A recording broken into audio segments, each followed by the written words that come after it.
चलिए हेडलाइंस के बाद उत्तराखंड की तमाम खबरों से आपको रूबरू कराते हैं। बड़ी खबर देहरादून से आ रही है। सीएम त्रिवेंद्र सिंह रावत की बात करेंगे। ओएसडी समेत 4 पर मुकदमा दर्ज हुआ है। जेसी खुलबे वर्तमान में है। सीएम त्रिवेंद्र रावत के ओएसडी 4 साल पुराने मामले में खुलबे पर चलेगा मुकदमा। खुलबे समेत 4 अधिकारियों पर यह मुकदमा चलेगा। 70 लाख रुपए के गबन का आरोप है इन पर। और खुलबे चक्राता में तत्कालीन कृषि भूमि संरक्षण अधिकारी थे और इस वक्त वो ओएसडी हैं, लिहाजा मामला अपने आप में बड़ा हो जाता है। 70 लाख रुपए के गबन का गंभीर आरोप, मुकदमा जो है वो अब इन पर चलेगा। सीएम त्रिवेंद्र सिंह रावत के ओएसडी जो है इस वक्त वो है। किशोर हमारे साथ, हमारे सहयोगी जुड़े हुए हैं। किशोर, इस पूरे विवाद को बताइएगा, क्या था और अब मुकदमे तक की बात आ रही है सामने। देखिए, इसमें जो विवाद है ये है कि इसमें तत्कालीन 2 केंद्रीय योजनाओं के तहत 70 लाख रुपए के गबन का आरोप है मुख्यमंत्री के ओएसडी पर। जेसी खुलबे उनका नाम है। उन पर आरोप है कि उन्होंने उनके समेत 4 लोग और भी थे, अधिकारी थे। उन्होंने जब वो तत्कालीन कृषि भूमि संरक्षण अधिकारी चक्राता में थे, तब उन पर 2 सरकार केंद्र की योजनाओं में समेत 70 लाख रुपए का गबन का आरोप है। तो ऐसे में पूर्व कृषि अधिकारी के द्वारा एक प्रार्थना पत्र दाखिल किया था, शिकायती पत्र था। उसमें ये सारे तथ्य दिए गए थे कि किस तरीके से ये पैसे की बंडरबाट हुई है। अब ऐसे में कोर्ट ने आदेश दिया है कि इन पर मुकदमा किया जाए और 4 साल पहले का मामला था। अब जाहिर सी बात है कि मामला हाई प्रोफाइल है क्योंकि मुख्यमंत्री के ओएसडी है। तो ऐसे में अब जो जांच चलेगी और इसकी अगली सुनवाई 5 फरवरी को तय की गई है। लेकिन ये जरूर है कि ये सारा मामला आने के बाद जो राजनीति है और आरोप प्रत्यारोप का दौर है वो जारी हो गया है। कांग्रेस ने भी इस पे कई तरह के आरोप लगा रही है। तो ऐसे में जेसी खुलबे पे और उनके साथ जो 4 तात्कालीन अधिकारी थे, जिसमें से एक वर्तमान अधिकारी है, तो उन पर अब ये मुकदमा चलेगा। जी एक और महत्वपूर्ण बात, आप क्योंकि अब मामला हाई प्रोफाइल हो गया है और सेंटर की 2 योजनाओं को लेकर 70 लाख रुपए के गबन का आरोप है, कोई खुलबे की तरफ से कोई रिएक्शन आया है? क्योंकि आपने विपक्ष का जिक्र किया और नो डाउट पद से हटाने की बात होगी और तमाम तरह से अपना विरोध वो जाहिर करेंगे।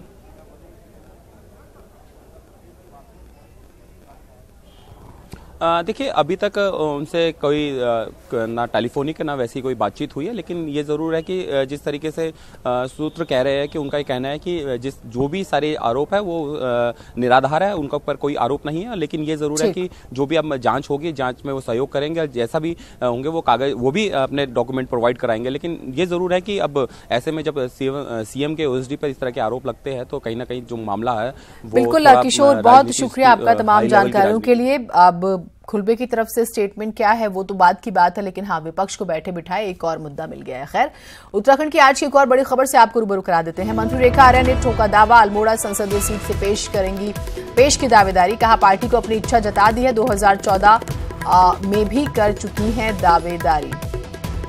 तो अब क्योंकि और ये सिर्फ उत्तराखंड की बात नहीं है, तमाम अगर आप स्टेट्स में देखें तो जो विधायक हैं वो किसी भी पार्टी से हों, वो जो है हमें कहें कि लोकसभा चुनाव लड़ने की इच्छा जाहिर करते हैं। और अब उत्तराखंड से खबर आ रही, मंत्री रेखा आर्य जो है ये बात कहते नजर आ रही है।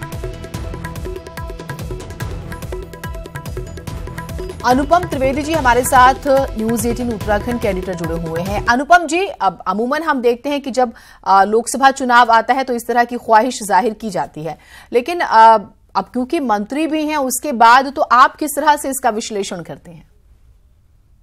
देखिए जीनत, जो अल्मोड़ा लोकसभा कंस्टिट्यूएंसी है उत्तराखंड में वो रिजर्व्ड है, एससी रिजर्व्ड सीट है जी। तो वहां से जो अभी रिप्रेजेंटेटिव सीट को करते हैं वो है अजय टम्टा, जो केंद्र में मंत्री हैं। बीजेपी के सूत्र कहते हैं सिटिंग गेटिंग फॉर्मूले में ये लगभग तय है कि उनको टिकट मिल ही जाएगा। और चूंकि लेकिन जो पार्टी ने इंटरनल सर्वे अभी तक कराए हैं उनमें वो सीट जो है उनकी सबसे कमजोर सीट के तौर पे आंकी जा रही है। और ये बात बीजेपी के नेताओं को भी पसंद है कि क्या पता पार्टी नेतृत्व इसमें कोई अनएक्सपेक्टेड टाइप का निर्णय ले ले। इसलिए इस तरीके के बयान अब आ रहे हैं क्योंकि वो रिजर्व सीट है, कैंडिडेट्स वहां पर बहुत ज्यादा है नहीं। तो रेखा आर्या का जहां तक सवाल है, इन्होंने आज दावेदारी जताई, हमारे सहयोगी रॉबिन से बात की। रेखा आर्या पहले बीजेपी में रह चुकी हैं, फिर वो कांग्रेस में दोबारा बीजेपी में गई हैं। तो वो अपने आप को वहां पर एक फॉर्मेडेबल चेहरे के तौर पे पेश करने की कोशिश कर रही हैं। तो आपको ध्यान होगा कुछ दिनों पहले उत्तराखंड के एक दूसरे मंत्री हैं यशपाल आर्य, वो भी एससी कम्युनिटी से आते हैं, उन्होंने भी कुछ इस तरीके की ख्वाहिश जाहिर की थी कि चुनाव तो मैं भी लड़ना चाहता हूँ। तो एक तरीके से प्रेशर पॉलिटिक्स भी हो सकता है, और दूसरी तरफ से मुझे ये भी लगता है कि कहीं ना कहीं अपने आप को प्रोजेक्शन वाला जो सवाल है ना, कि हम भी एक बड़े दलित नेता हैं, उस तरीके की चीजें इसमें ज्यादा नजर आती है। जी वीना, बहुत शुक्रिया आपका, आप हमारे साथ जुड़े। तो एक प्रेशर पॉलिटिक्स भी और अपने आप को प्रेजेंट करने, रिप्रेजेंट करने की भी कोशिश जो है इसके तौर पर देखा जा रहा है। थोड़ा सा और इंतजार करते हैं, बहुत सारी इस तरह की एक्टिविटीज सामने आएंगी।